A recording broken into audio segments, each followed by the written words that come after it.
Morning, guys. It's about 5:09. So, Mr. John here. I got up, took my shower, and I'm getting ready to go out on the bus. So, this is Thursday the 17th, April 17th. Tomorrow is Good Friday, so schools are closed, so I'll have tomorrow off. My wife's been on vacation in Florida with her girlfriends, which is great, and I miss her, and she'll be back today. I think she's got a doctor's appointment tomorrow, so maybe I'll take her to the doctor. So anyways, yeah, it's working out good that I come up here and do some of the filming when I get up in the morning. My name is John Quayle, and I'm a retired person. I'm 70 years old. I'm actually still working. I work as a school bus driver in a small school district in mid-Michigan. So here's where we're at, and my channel, as I mentioned, is going to touch on, we made a big change. I've produced one called A New Beginning, you can see, and then another one after that, Fighters of Fascism, which I just posted a few days ago. It talks about my relatives, my dad and my grandfather and my uncle, who were all involved in World War II. So, yes, they were fighting fascism. Guys, we have an emergency situation right now, and I'm going to call it an emergency situation because I got to call it what it is. So, I mentioned that a few weeks back I did go protest at the state capitol in Lansing, Michigan, and just to recap, I actually do have a film of that. I just realized it this morning on my action camera because I took it with me, and I'm going to try to add some of that to this video. See, just so you can see what it's like. I've never been to a protest in my life. So when I grew up, and I was younger, I graduated from high school in 1973, and I mentioned in previous videos, I was ready to go to the Vietnam War, and then the war ended, so I had my 1H holding status card,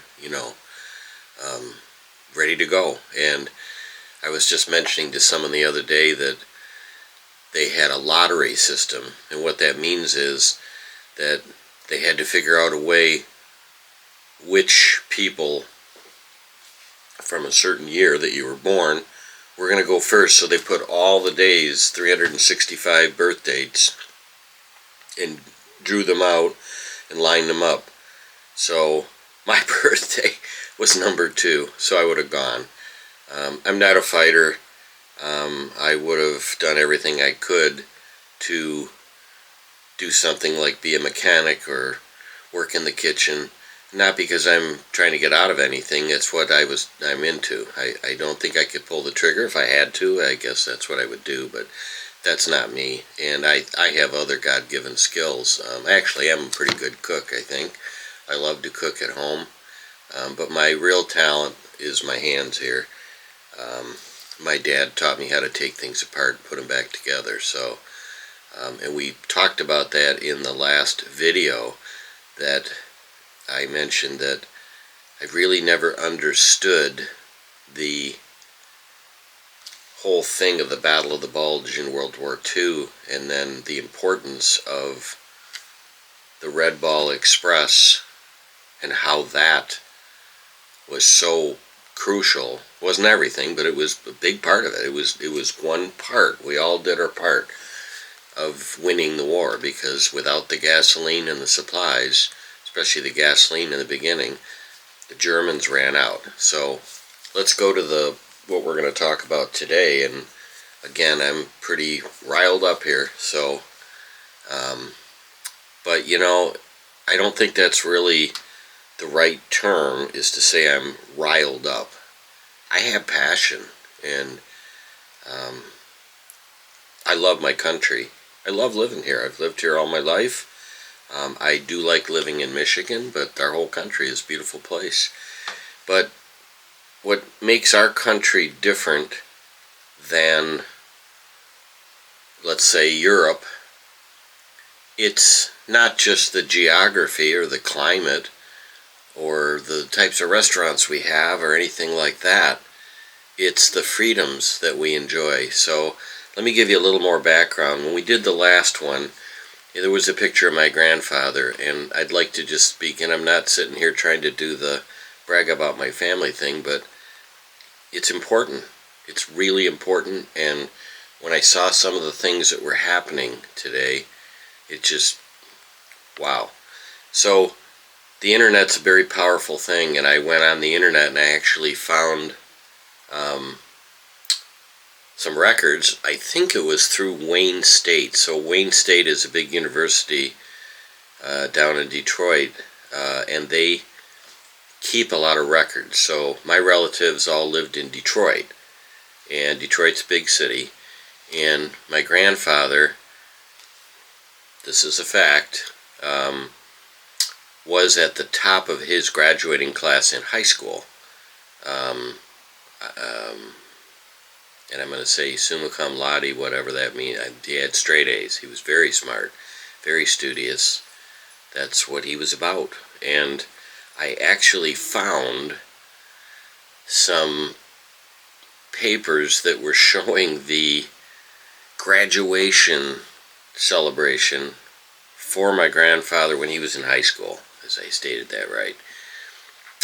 But the other neat thing about it was that my grandfather graduated from the Detroit College of Law, and he graduated with a straight 4-point in every single class.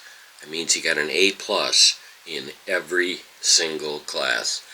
And I believe the year of his graduation, or on his law degree, it's 1921. And in the state of Michigan, I don't know if it was that way in other ones, if you had that where you got an A and everything, you did not have to take the bar exam. So they waived the bar exam. Well, the other part of it was that, so this is a person that was so influential in my life. And you got to remember that if you look at that previous video, Fighters of Fascism, those two guys, that was their dad. That was the guy that had so much influence on my dad, and he had so much influence on me. So one of the things that I remember was, and I'm going to be reading off the computer screen here, so bear with me, but my grandfather at his house, so they lived in Detroit, and then there came a point where he decided that he wanted to retire. My grandparents were very down-to-earth people, and my grandfather had an office in the Buell building. It's a big building. It's still there in Detroit. And my grandmother was a math teacher. She worked for the Detroit school system. She worked in the public schools. And I guess you could call what they used to call people back then intelligentsia. They were, obviously there was no internet, but my grandparents were very well read. They were just middle class. They didn't have a lot of money. They were very humble people, super down to earth, and they moved up north, up by Sheboygan, Michigan, which is up by the top. So when we look at Michigan, you hold your hand up. They moved up to the top here, just south of the Mackinac Bridge, in the late 30s, so around 1939, and I'm going to do my best here, guys, so bear with me not to ramble on like I do on these videos. That's something I need to improve. So let's cut to the chase. But when I was a kid, there was, in my grandfather's living room, a large, it was big, with a gold frame around it, a framed picture of the Magna Carta. Magna Carta. Remember we talked about the Google thing? Write it down. Magna, M-A-G-N-A, Carta. C-A-R-T-A. Interesting. I learned something this morning because I wanted to look it up so that when I talked on this video I'd be able to say it. The Magna Carta, or as it was called, the Great Charter, was a document signed in the year 1215. Wow, I didn't know it was that early. By King John of England. That's pretty cool. My name's John. It established fundamental rights that limited the king's power and guaranteed due process of law. The Magna Carta influenced the U.S. Constitution, the Declaration of Independence, and the Bill of Rights. The Magna Carta was the first document to establish that the king was not above the law. Wow. That's what today's video is about. It established the right to a fair trial by a jury. Why a jury? So if you get some crooked judge, no, you have a jury, a bunch of people, your peers. That's people like you, people of all different age groups, people of all different ethnicities, people different colors, everything. That's what a jury's supposed to be. Someone that's gonna judge you fairly. It guaranteed freedom from arbitrary imprisonment. Arbitrary imprisonment. It established that the king could not take property without just cause. And it also said that it established that the king could not impose new taxes without the consent of the nobility. The nobility, I believe that means the people that he ruled. So think about it. This is in the year 1215. I thought it was like the 1600s. No, it was 1215. That's how far back this goes. And now I know why grandfather had that in his office. My grandfather was a different kind of an attorney. So I might have mentioned I had an attorney, he's retired now. I might give him a call just to talk to him because we're going to talk about attorneys here a little bit. But one day he talked to me about my grandfather, and he said, John, your grandfather was what's called a gentleman's attorney. And what he meant by that was, in a nutshell, that my grandfather was didn't practice law because he wanted to make a bunch of money. Not that that's allowed, but that was not what he was into. He was an attorney because he had a love of the law. Yeah, he loved his craft. He loved it. That's why he got straight A's. That's why they waived the bar exam. This man loved the law, and he had quite a law career. He was actually, they don't have him anymore, but he was when he went up north, he got a position called a Justice of the Peace. So they do it in rural areas. They're like a judge. And when I was a kid, people would come to his house when I was up there visiting my grandfather. This is in the very early 1960s. And he would marry people. They would come and pay speeding tickets, fishing violations, whatever. They did away with that. Many of the Justice of the Peace in our country, or I heard many of them, some of them were crooked, some were not attorneys. Probably, I'm guessing the minority of them were attorneys, but I don't know for sure. But it's called the Justice of the Peace. It's pretty neat to see that happen. So there's the Magna Carta. Now we have what's called due process. When I looked it up, I Google searched it, so you want to look it up yourself. I hope you do. I hope you do. And I said in the previous video, fact check me. Because my daughter called and she looked at my last video and she said, Dad, that's great. So this is my oldest daughter who's going to be protesting with me this weekend. And, I told all three of my kids, so I have 3 kids. I have a daughter that's going to be 40 this year. She's flipping out because she's going to be 40. I have a daughter that's 35, and I have a son that's 27. I told my kids with tears in my eyes that the reason that I'm doing this, the reason I'm protesting, the reason that I'm doing this YouTube channel with this political stuff on it, which is, I'd rather do stuff about metal detecting, something fun, you know what I mean? But we're in an emergency situation. I love my country, and I'm gonna be leaving. I'm 70. If I get to live to be 90 or 100, that'd be great. But as we all know, the average age, I think, for me is, I don't know, it's in the early 80s. So yeah, I'm on God's time right now, and my health is pretty good. But I said I'm doing this for you guys because that's who I'm concerned about. I'm doing it for my kids, and I'm gonna do and their kids. So, and I love my country, and I don't want to just let it go.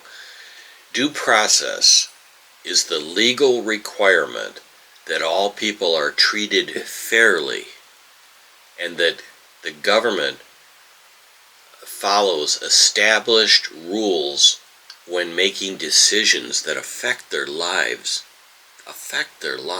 Wow. It guarantees that people have the right to be heard before decisions are made that affect their rights. The 5th and the 14th Amendments to the U.S. Constitution both include a due process clause. The 5th Amendment applies to the federal government, and the 14th Amendment applies to the states. So, yeah, I'm not trying to pick a fight with the MAGA people in the far right wing, but you guys like to talk about the Constitution? There's the Constitution. Due process. Due process.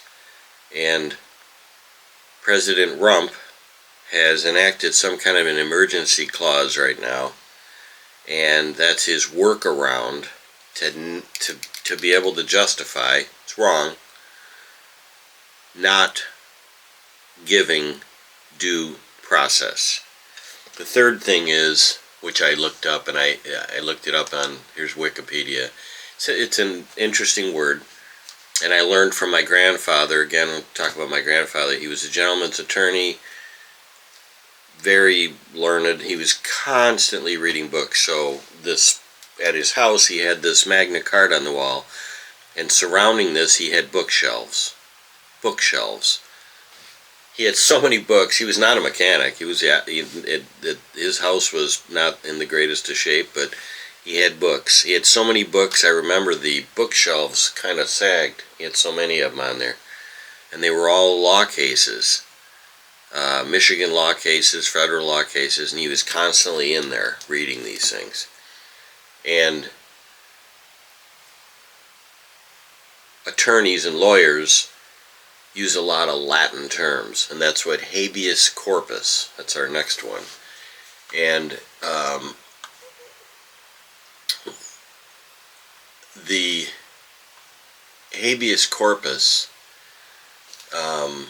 is a legal procedure by which a report can be made to a court alleging the unlawful detention or imprisonment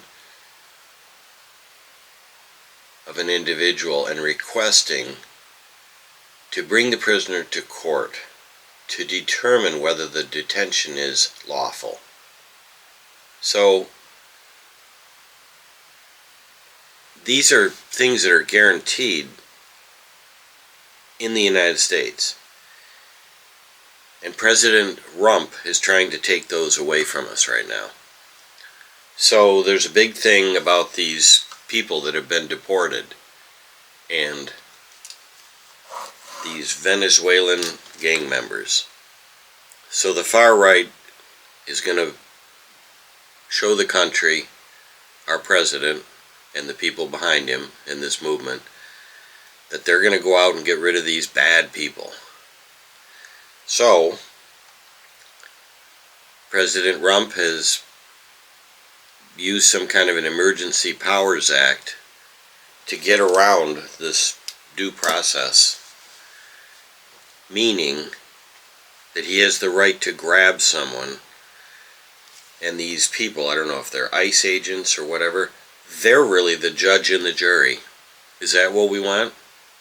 That'd be like a cop, a police officer. I like to use that term better out of respect to police officers. That means a police officer could pull you over on the road and say, I've determined you're guilty.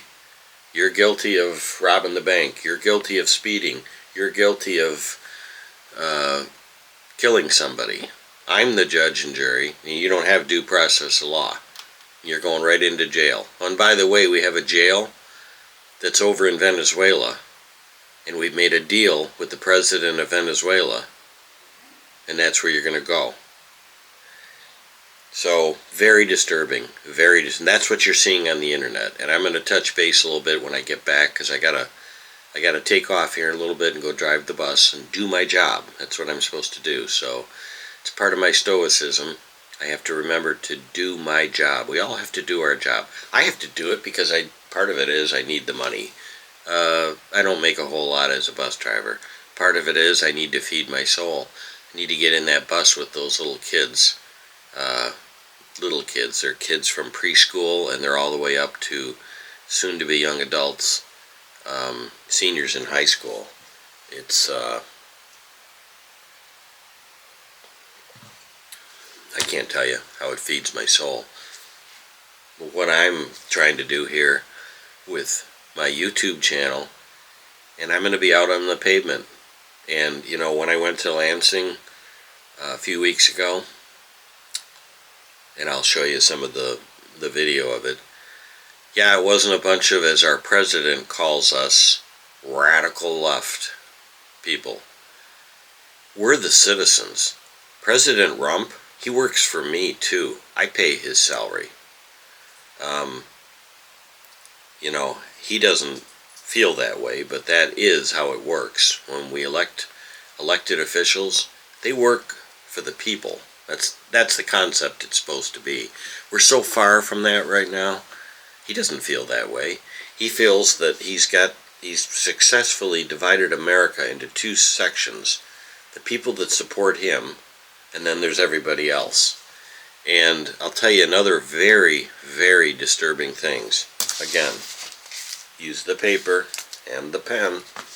Remember the power of the pen? You ever heard that? Well, this is the power of the pen for information.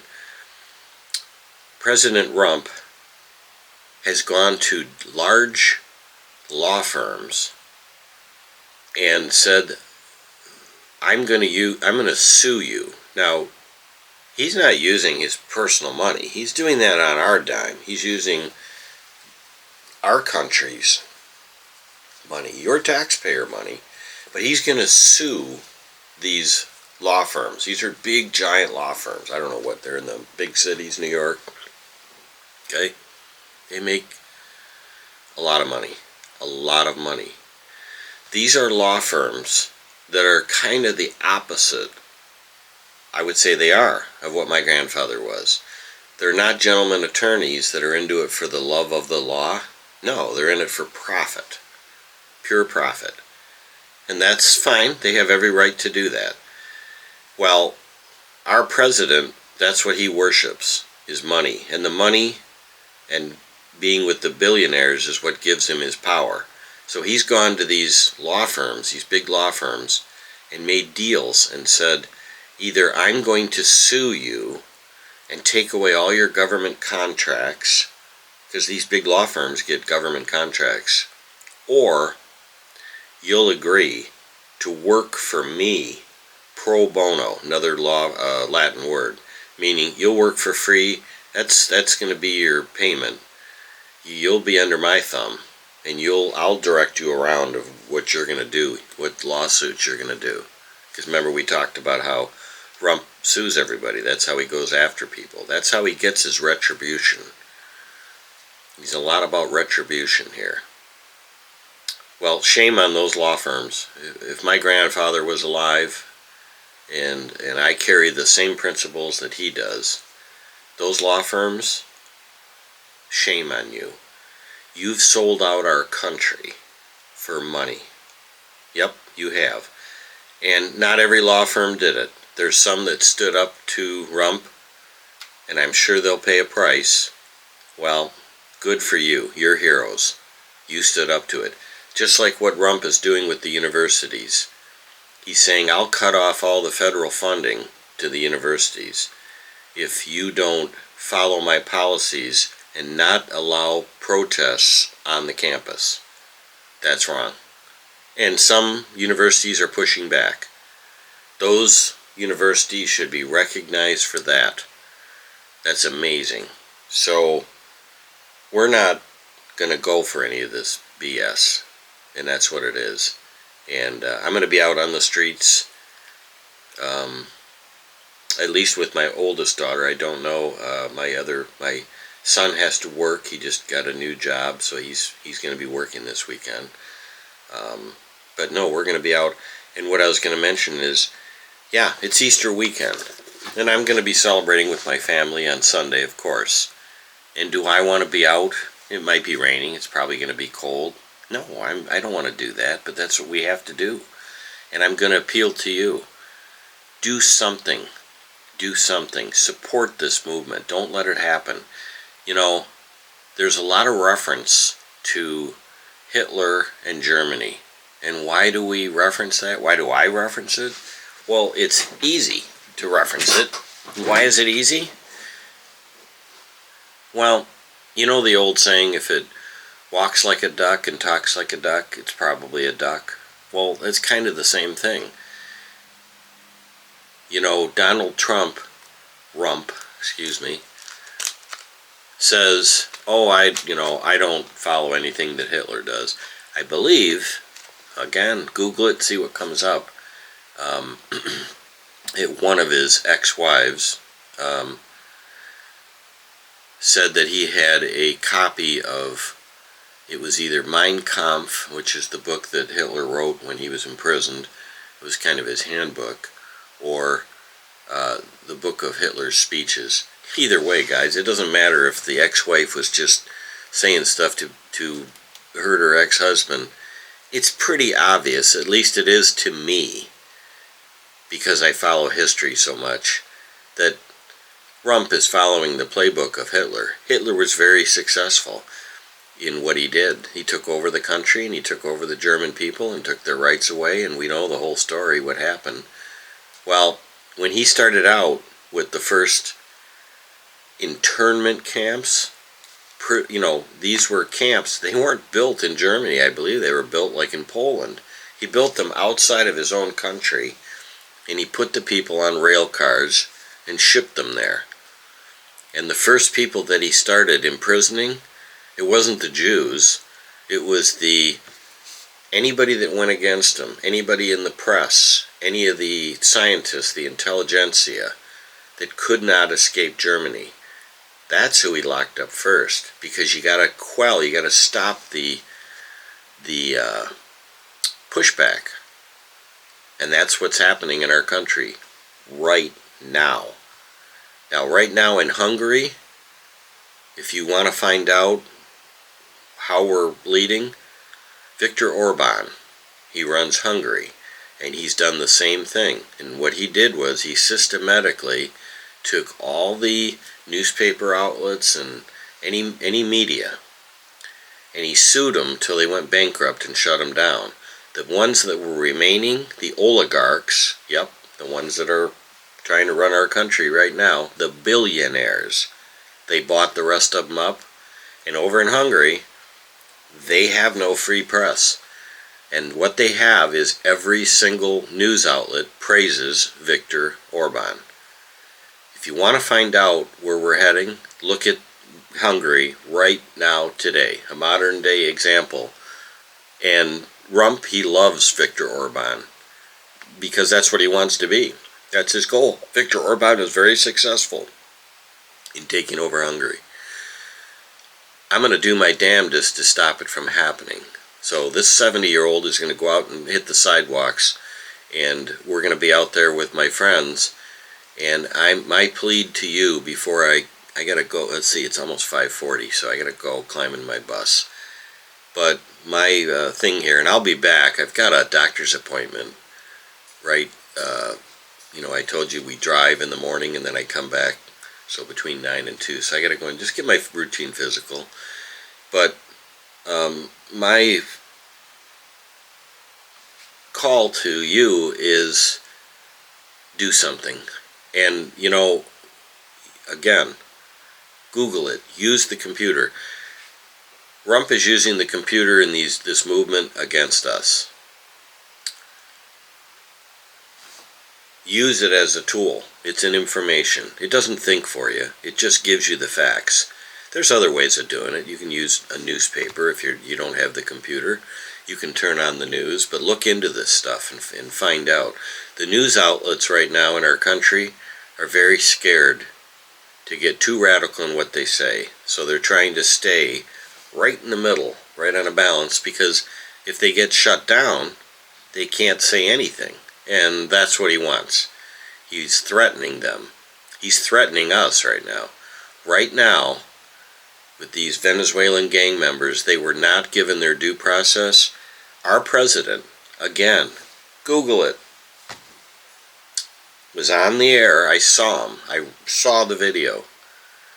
Talking to this president of Venezuela saying, you need to build more of these big prisons so I can go after the homegrown. I think that's what he called them. Well, guess what he's talking about? I'm the homegrown. That's what he's talking about. Homegrown.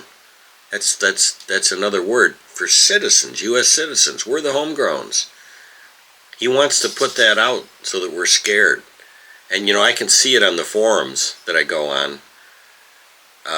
The people like me, we're old people. We're scared. Of course. I've never even gotten a parking ticket in my whole life. I've never been to jail. I've never been arrested. I've never had handcuffs put on me. Oh my God. I read about that prison. That's a horrible place. It's just like a prison that Hitler used. And that's what Rump wants. And he wants to put U.S. citizens in there to shut us up. And he wants us to be scared. And that's why we need to get out there now. And 30% of our country didn't vote. I'm going to leave with one thing. I talked to a friend of mine that saw my YouTube that I put out, and he was very supportive of it. He said, brother, you're doing a good job. And I asked him, I said, do you vote? And he says, this guy's about, I'm going to guess he's about 50, 55, I don't know. He says he's voted one time in his life. Nice guy. Not judging him, but I kind of am. And I said, dude, you got to get out and vote. You got to vote. And he talked about how at his company, he works at a auto body shop. He's a manager. And the owner of the auto body shop had a big meeting with everybody and said things are going to get real tough now because the prices of all the parts that we need to get for the cars and just getting the parts is going to be crazy with all these tariffs and everything. It's sad that we got to get into people's knickers, as I call it, get into your pocketbook, your wallet. And that if that's what it takes, I'll take it. If that's what it takes for the people that supported Trump, the MAGA people, if you guys are going to start going bankrupt, not being able to make your house payment, losing your jobs, there's a lot of people right now that are in the government that got laid off, like for instance from the VA. And go online and look it up and see the number of people. These people have to go to work. They have house payments, car payments. They're ordinary people just like you and me. They're not a bunch of billionaires. Those are not billionaires that got kicked off their job by Elon Musk. And all those people, those thousands and tens of thousands, I don't know what the total number is, it's staggering. Rump has no idea what he's doing. All those people are going to go out into the private sector and go get jobs. And that means that the number of people in the workforce is going to increase. And that's going to drive wages down. See how it works? He doesn't know what he's doing. He doesn't know what he's doing. It's a mess. You're going to lose your services, so all you veterans that deserve the best, you're going to lose the services that you deserve from the VA and all those people that work. I'm just using the VA as just one small part of it, but showing the example. All those people, they're going to go out. They have to go get jobs. They're not all retirees like me. I count on Social Security. So if I start losing my Social Security benefits, maybe I'll lose my house. I don't know. But right now I'm not giving up the fight, guys. So I'm going to go drive the bus, try to make a difference with the kids, teach them some ethics. Obviously not going to talk politics with the kids. But I'm appealing to you. Think about this. Get involved. Go on, look up some of the stuff that I'm talking about. I know it's not comfortable. It's not fun stuff. I know it's Easter weekend. But it's crucial. It's crucial that you get out there. And I'm telling you, once you do one of these protests, and by the way, my friend that I was talking about that works at the body shop, he said, yeah, I don't do anything. And I was telling him, right now, there's more of us than there are of them. That's why they're working hard for voter suppression. Voter suppression, because if they can get less of us to vote by putting in this act that requires a passport and proving citizenship, don't think for a second that that's because we have a bunch of illegals that are voting in our system. That's not what it's about. They want less of us to vote. So the power of the people goes away. There's more of us than there are of them. That's why it's important for you to get involved. And you might temporarily have to, I've got stuff that I need to do around my house. I've got the normal things that people do in the spring. I've got yard work. My wife and I are big gardeners. We're going to try to grow more vegetables to save more money because we've got a huge recession that's going to come. It's going to come. Prices are going to skyrocket. We're going to have to put in a victory garden. We do quite a bit of vegetable garden. We're just going to step it up.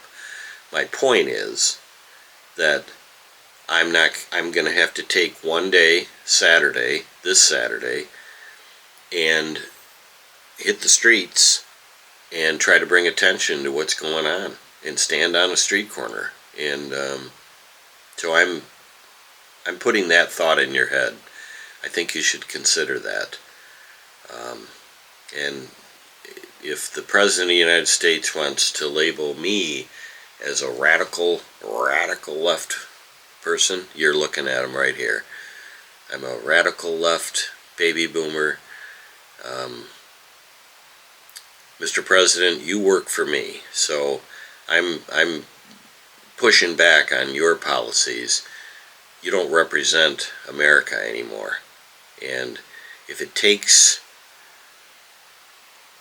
getting into people's pocketbooks, you're going to lose your jobs. You might lose your houses. You might go into bankruptcy. We're heading for a huge recession. I'll take it. Join the cause, guys. No one's going to be, at least I'm not going to be saying I told you so. All I'm going to say is, come on, join me. Let's do this together so we can save our country together. Hopefully down the road we can find some leaders that are going to come out of this that can represent all of our ideas. But right now we've got a crisis, we've got an emergency. We're losing our rights. All right, I'm going to let you go. I'm going to jump in the old yellow bus and deliver some kids over to the school. Probably talk to you later this afternoon. Might not be between the runs, but maybe when I get home at 5 o'clock or Friday morning. All right, adios. Be cool. Peace to you.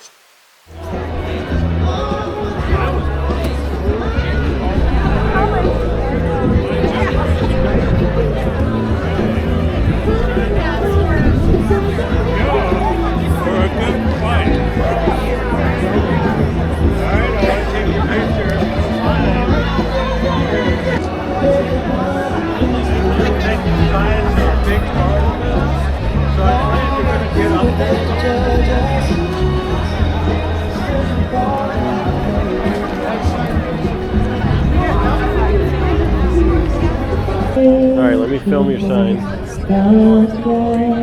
Let me see the other side. I love it. I love it. Think not, he's afraid again. Not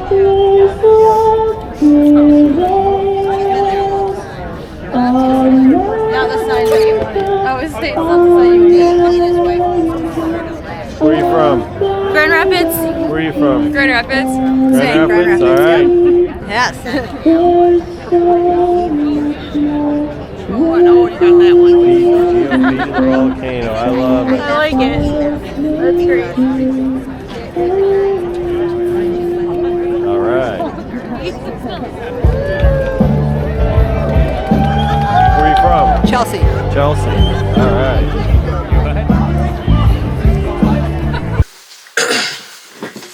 Hey guys, I'm back. It's Friday night, 18th, and we had a good day. I have today off, so it's Good Friday. The schools are closed.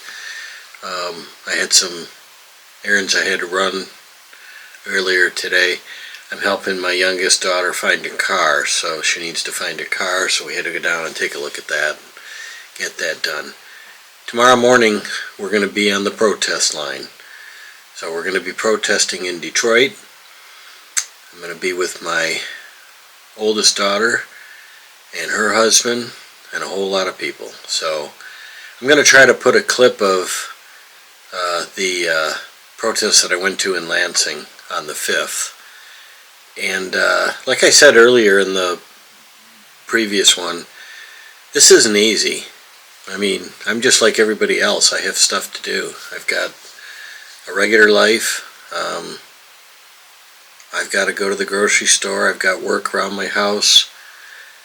But we're going to lose our country, you know. We've got some major stuff going on. I would urge you to look on YouTube, Kilmar Abrego Garcia. Kilmar Abrego Garcia. And we have a senator, Chris Van Hollen is his name, and he's been trying to help get this guy returned to the United States. So basically, in the beginning, the Trump administration admitted that they picked the wrong guy. They shouldn't have picked this guy up, and now they're playing and pretending like they can't get him back. Now, just to frame this prison, and you need to Google this again, this Venezuelan prison. I think if you Google the word Venezuelan prison, it'll pop up really quick. And the senator, this is a United States senator, guys. This isn't just some person. And he went on the air, and he's talking about how now the president of Venezuela, El Salvador president, went on the air and tweeted and said that this guy that they took wrongly is sitting around the pool drinking margaritas and everything's great. And if you look, you'll find it on the internet. The senator is showing how that whole thing was staged, how they put these glasses to look like they were drinking. This is crazy. And while he's doing that, our president, President Rump, is doubling down on the fact that he's saying that this guy's this bad criminal, where previously they had said they made a mistake. They picked him up wrong. But there's more to it than this. And what I'm going to tell you right now is the administration wants to get away with this. They took it up through the courts, and the courts said that you need to bring this guy back, that you took the wrong guy. He took it up through the federal courts. Rump took it all the way to the Supreme Court, and the Supreme Court, 9-0, the Supreme Court, that's our country's highest court in the land, and they said, nope, you need to return him, and you need to obey the rules of the lower court. Again, Google it. And he refuses. Why is this important? Because Rump is testing the system right now. And this is critical. He's testing the system, and he's just saying, I'm not going to obey the rules. rules. I'm not going to obey the rules. And once we get to that point and we don't enforce it, we've lost our democracy. We're right on the edge right now. I'm urging you, hit the streets tomorrow. Hit the streets tomorrow, starting at noon. Google it. There are going to be demonstrations all over the country, just like there was on the 15th. And we're going to continue.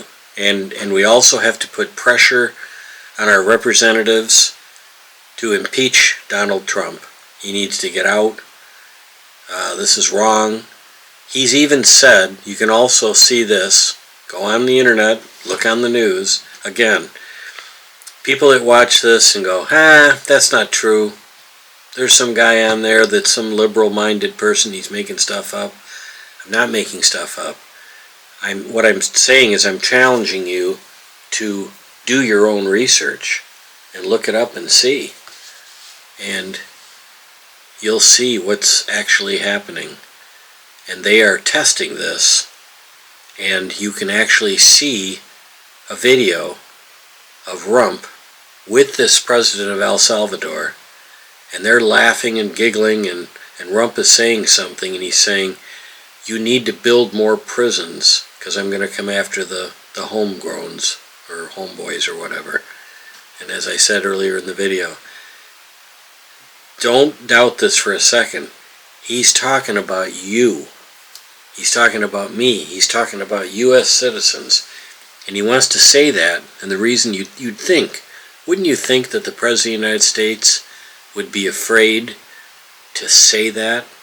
That he's going to deport U.S. citizens without due process? Why would he take that chance? Because he knows that it's so important to him, and he wants us scared. He doesn't want the people to go to the demonstrations. He doesn't want anybody to push back on him. He's trying to scare us, and you can't let it happen. And we have to push back on this. You know, he got up on January 6th in front of the crowd and said, if you don't go attack the Capitol, you're not going to have a country anymore. Well, I'm going to tell you right now, if we don't get out and protest and put pressure on the politicians to do something now, we're not going to have a country anymore. We're going to be led by a fascist. We're going to lose all of our rights, and a small group, a very small group of billionaires, also known as oligarchs, are going to run our country, just like in Russia and just like in Hungary. It's going to be exactly like that. Google Hungary. Go look up what's going on there, and you'll see how the president of Hungary dismantled everything. He took everything down step by step. Rump is following that procedure because he sees it how it worked. And yeah, this is crazy. So I'll take my action camera with me to the protest tomorrow so you can see what it's like. There's nothing scary about going to a protest. You just go. I mean, make a sign on a piece of cardboard. Grab a pizza box, turn it over, take a marker, make a sign, hold it in your hand. It doesn't have to be fancy. I got a piece of cardboard. You put down the message that you think is important. My message is impeach Trump and deport Musk. And we don't want fascism in this country. As we talked about on my other video, Fighters of Fascism, my dad, my uncle, they fought fascism in World War II.